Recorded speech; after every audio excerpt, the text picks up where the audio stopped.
Hey folks, welcome back to the channel. This is Jason, certified financial planner and host of Fighting Words Financial. Today I wanted to talk about BYD. They've got some really important news out there that's been rumored. There've been a few articles written on it, but BYD doesn't get a lot of great coverage here in the US, despite them being a truly global conglomerate with 250,000 employees and the second largest producer of electric vehicles in all of China, only outproduced by Tesla at this point, and they actually produce and sell more EVs than Li Auto, NIO, and XPeng combined, right? So they're a super important company.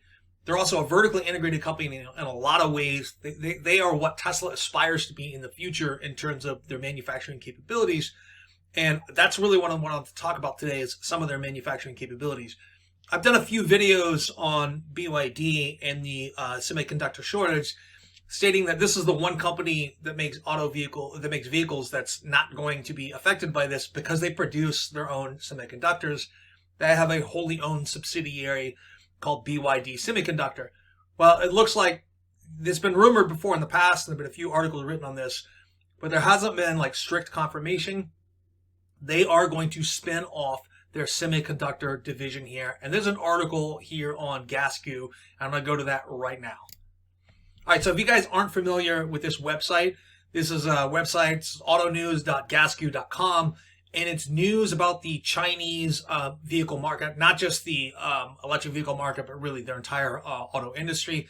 But I think it's one of the best English language resources that's available out there for articles that are written by people, on location here.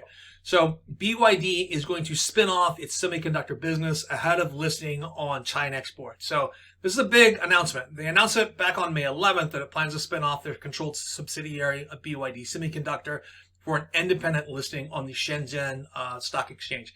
If you guys aren't really familiar with China, Shenzhen is it's basically the Pearl River Delta in China.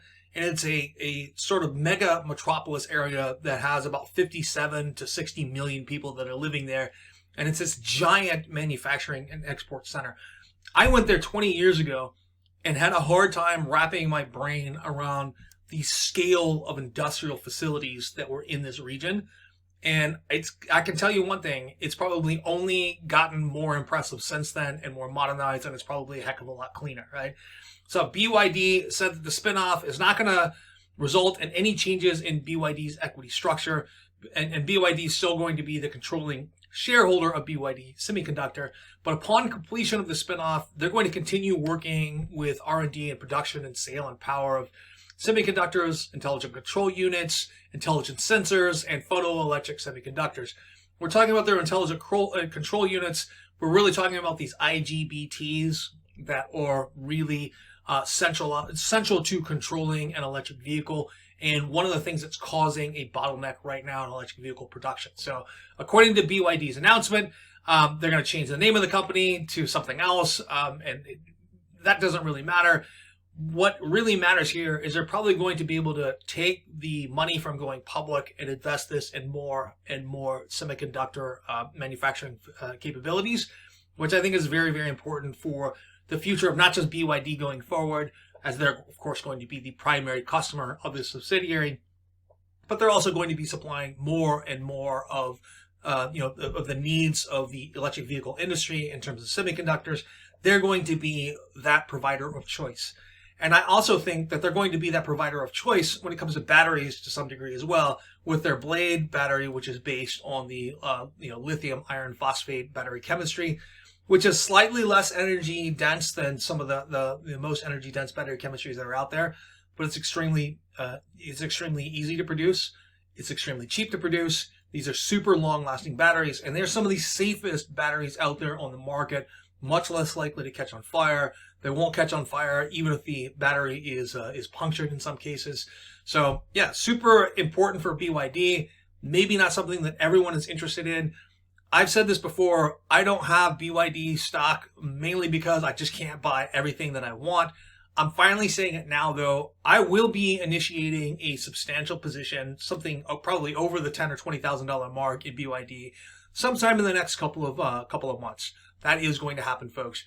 I think that this is just a severely undervalued company with global reach that's already producing. They're already the second largest producer of electric vehicles in all of China, only outdone by Tesla.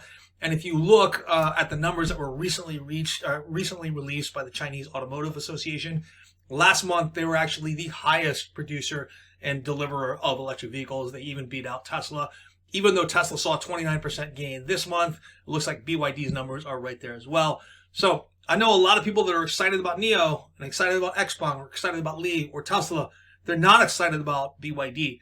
I'm going to say that's probably, for a lot of reasons, it's probably just because you're not seeing the press coverage. I don't know, for one reason or another, this company has not captured the imagination of the public.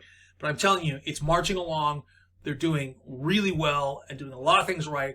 And they have already achieved this sort of dream of vertical integration in terms of they produce their own batteries, they produce their own electronics, and they produce all of the car parts they need to make their vehicles, right? So, yeah, I see a very bright future for this company, even though it's already fairly large with, right around 250,000 employees. Anyway, folks, those are my thoughts on BYD today. Let me know what you think about BYD in the comments below. Would you like me to cover this company more? I think it's very interesting and doesn't get the coverage that it deserves.